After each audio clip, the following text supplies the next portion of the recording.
दोस्तों, आज आईपीएल 2026 की दो सबसे बड़ी टीमें मुंबई इंडियंस और कोलकाता के बीच एक बेहद ही रोमांचक मुकाबला खेले गया, जिसने पूरे क्रिकेट जगत को हिलाकर रख दिया। तो दोस्तों, आइए देखते हैं मैच का पूरा रोमांच। दोस्तों, मैच की शुरुआत हुई टॉस के साथ। मुंबई के कप्तान हार्दिक पांड्या जब मैदान के बीचों बीच आए तो उनके चेहरे पर एक अजीब सा सुकून और गजब का आत्मविश्वास था। उन्होंने सिक्का उछाला और किस्मत ने उनका साथ दिया। हार्दिक ने बिना देर किए एक बेहद साहसी फैसला लिया, गेंदबाजी करने का। वानखेड़े की उस लाल मिट्टी वाली पिच पर जहां शाम को ओस गिरती है और गेंद बल्ले पर मखमली कालीन की तरह आती है, वहां पहले गेंदबाजी करना किसी जुए से कम नहीं था। लेकिन हार्दिक के पास एक मास्टर प्लान था।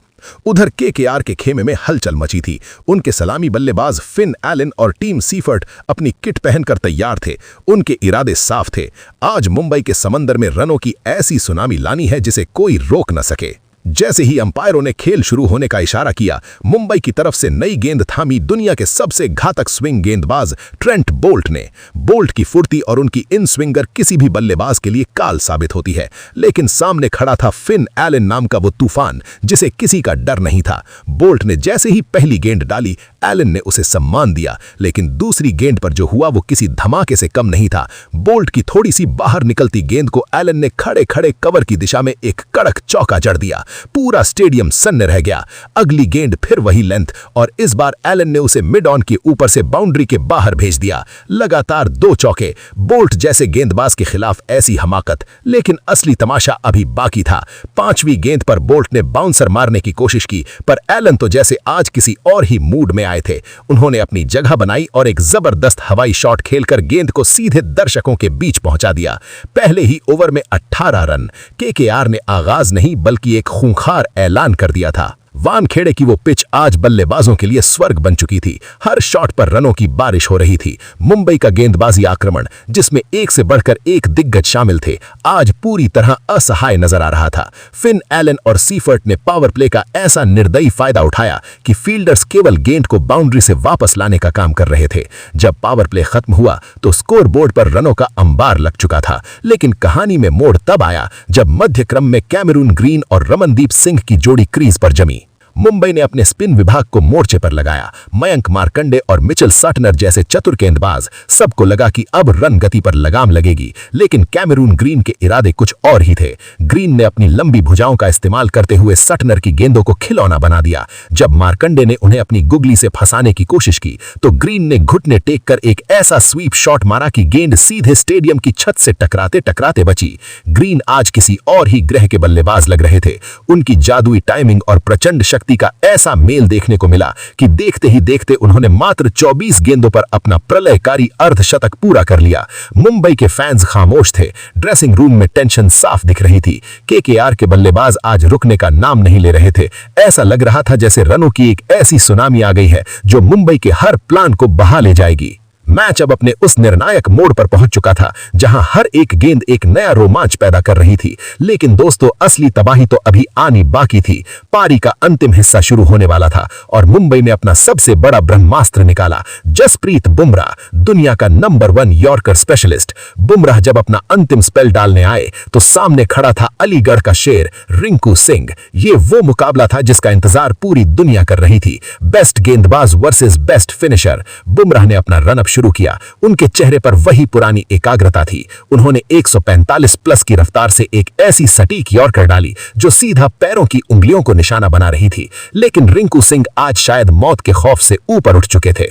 रिंकू ने अपनी जादुई टाइमिंग का इस्तेमाल किया, थोड़ा सा पीछे हटे और बुमराह की उस यॉर्कर को फ्लिक करते हुए डीप मिड विकेट के ऊपर से एक भीमकाय छक्का जड़ दिया। बुमराह हैरान थे, रोहित शर्मा हैरान थे। अगली गेंद बुमराह ने फिर वही कोशिश की। इस बार गेंद और भी तेज थी, लेकिन रिंकू का फौलादी जिगर और उनकी बाजुओं की ताकत आज कुछ अलग ही स्तर पर थी। उन्होंने फिर से वही शॉट दोहराया और एक और आसमानी छक्का। पूरे वानखेड़े में एक पल के लिए ऐसा सन्नाटा छा गया जैसे किसी ने कोई चमत्कार देख लिया हो। बुमराह जैसे गेंदबाज के खिलाफ लगातार 2 छक्के मारना किसी सपने जैसा था। रिंकू सिंह के इन हैरत अंगेज प्रहारों की बदौलत केकेआर ने 20 ओवरों के बाद स्कोरबोर्ड पर 218 रनों का एक विशालकाय हिमालय जैसा पहाड़ खड़ा कर दिया। अब मुंबई इंडियंस के सामने 219 रनों का ऐसा लक्ष्य था जो किसी भी टीम के लिए एक भयावह सपना हो सकता था। वानखेड़े की स्टैंड्स में बैठे हजारों मुंबई फैंस के चेहरों पर मायूसी और हताशा की लकीरें साफ दिख रही थीं। हर कोई सोच रहा था कि क्या मुंबई इस एवरेस्ट को फतेह कर पाएगी।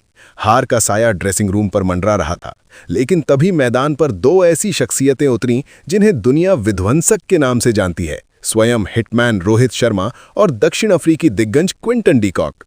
रोहित शर्मा जब क्रीज पर पहुंचे तो उनके चलने के अंदाज में ही एक संदेश था। आज वो अपनी पुरानी खूंखार लय में नजर आ रहे थे।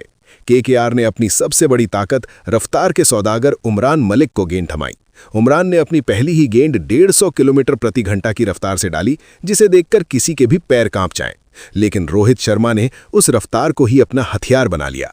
जैसे ही उमरान ने दूसरी गेंद फेंकी, रोहित ने अपनी जादुई कलाइयों का इस्तेमाल किया और एक ऐसा सिग्नेचर पुल शॉट जड़ा कि गेंद रॉकेट की रफ्तार से स्टैंड्स में जा गिरी।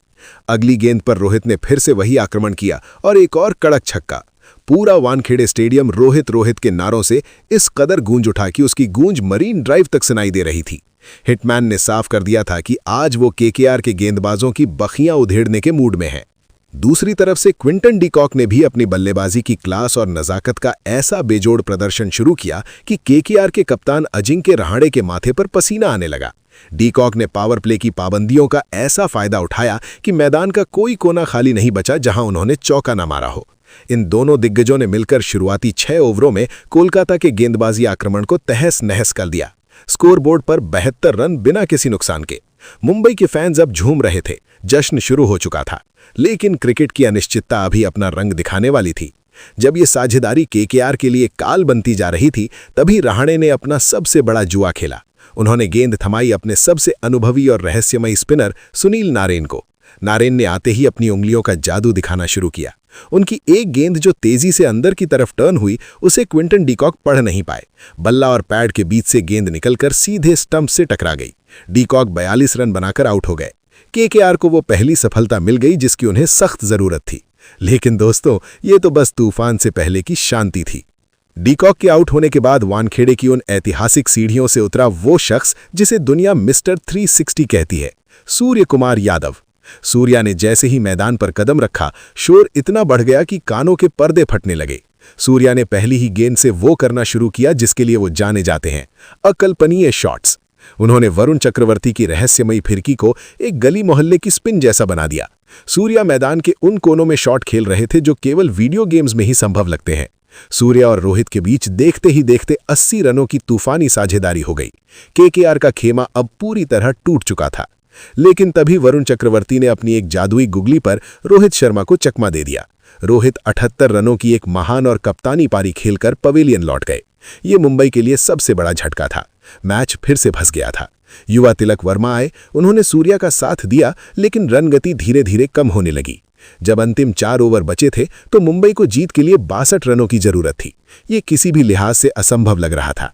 इसी बीच 17वें ओवर में सूर्या भी अपना आपा खो गए थे और एक गलत शॉट खेलकर आउट हो गए। पूरा स्टेडियम खामोश हो गया। सबको लगा कि अब मुंबई का सफर खत्म हो गया। लेकिन कहानी में अभी सबसे बड़ा क्लाइमैक्स बाकी था। अब क्रीज पर थे कप्तान हार्दिक पांड्या। हार्दिक के कंधों पर करोड़ों फैंस की उम्मीदें थीं। उन्होंने आते ही 18वें ओवर में कार्तिक त्यागी के खिलाफ अपनी बाजुओं की प्रचंड शक्ति दिखाई और लगातार 3 छक्के जड़कर मैच में दोबारा जान फूंक दी। अब समीकरण अंतिम ओवर तक पहुंच गया था। 6 गेंदें और 21 रन। केकेआर की तरफ से गेंदबाजी करने आए डेथ ओवरों के बादशाह आंद्रे रसल। पहली गेंद रसल ने डाली और हार्दिक ने उसे 105 मीटर दूर स्टैंड्स की अंतिम पंक्ति में पहुंचा दिया, छक्का। अगली गेंद वाइड रही, फिर हार्दिक ने 2 रन लिए। अब 4 गेंदों पर 12 रन चाहिए थे। तीसरी गेंद पर रसल ने शानदार यॉर्कर डाली और हार्दिक केवल 1 रन ले सके। अब स्ट्राइक पर थे शार्दुल ठाकुर। 3 गेंदें और 11 रन। चौथी गेंद पर शार्दुल ने अपनी पूरी ताकत झोंकी और मिड विकेट पर एक कड़क चौका जड़ दिया। अब सांसें थम चुकी थीं। 2 गेंदें और 7 रन। 5वीं गेंद पर शार्दुल ने चतुराई से 1 रन लिया और स्ट्राइक हार्दिक को दे दी। अंतिम गेंद जीत के लिए 6 रन। पूरा वानखेड़े अपनी सीटों पर खड़ा था। रसल ने अपनी पूरी जान लगाकर एक यॉर्कर फेंकने की कोशिश की, लेकिन हार्दिक पांड्या आज इतिहास लिखने आए थे। उन्होंने क्रीज में पीछे हटकर जगह बनाई और एक ऐसा ट्रेडमार्क हेलीकॉप्टर शॉट मारा कि गेंद सीधे स्टैंड्स की तीसरी मंजिल पर जा गिरी। मुंबई इंडियंस ने अंतिम गेंद पर छक्का मारकर यह नामुमकिन मुकाबला जीत लिया। वानखेड़े की वो रात हमेशा हार्दिक पांड्या की उस बहादुरी और रोहित के उस हिटमैन अवतार के लिए याद रखी जाएगी। मुंबई ने दिखा दिया था कि इस पलटन को कभी भी हल्के में लेना सबसे बड़ी भूल हो सकती है। दोस्तों, ये मैच नहीं बल्कि एक जज्बात था, एक ऐसी कहानी थी जो हमें सिखाती है कि जब तक आखिरी गेंद न फिक जाए तब तक हार नहीं माननी चाहिए। मुंबई इंडियंस का ये विजय रथ अब आईपीएल 2026 में सबसे ऊपर है। क्या आपको लगता है कि इस सीजन में मुंबई को कोई रोक पाएगा? अपनी राय कमेंट्स में जरूर दें। क्या आप चाहते हैं कि मैं इस ऐतिहासिक मैच के टर्निंग पॉइंट्स का एक विस्तृत विश्लेषण करूं, या आप मुंबई इंडियंस के अगले बड़े मुकाबले की संभावनाओं के बारे में जानना चाहेंगे?